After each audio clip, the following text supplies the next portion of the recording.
You've just made a common video mistake, but it's too late to do anything about it. You think you've thought of everything when it comes to your video, but when you look at it later, you're like, uh-oh, something big went wrong. That something has to do with your appearance. And that's why, for today, the big thing we're talking about, checking yourself. Because it's good to check again. Here's why. For a lot of us, when it's time to do a video, we walk in front of a mirror. We look at ourselves in the mirror, make sure there's no spinach in our teeth, make sure if we're wearing a tie it's straight, check our hair, all those little things. Now this stuff is good, but you have to consider, are you shooting the video and yourself in that same manner?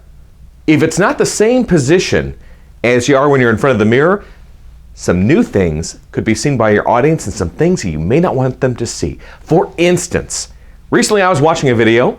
It was a panel. The panelists were seated. Sometimes they would go to a wide shot of the panel. What did this show?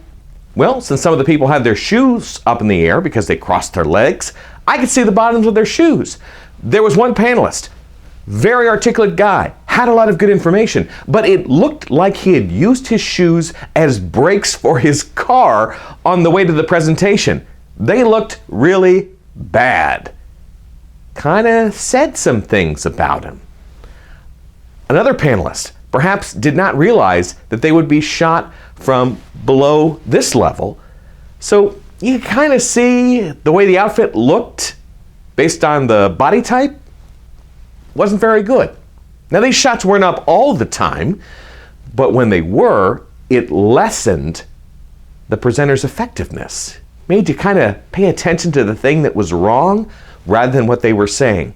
So what you want to do is, if you're getting ready to shoot your video and you're going to be in a slightly different position, check yourself again. If you're going to be seated, see how you look when you are seated. If you're going to be moving around a lot, make sure your jacket, your shirt are going to flow with you. You don't want them getting all bunched up, making it hard for you to move. That again is a distraction for the audience.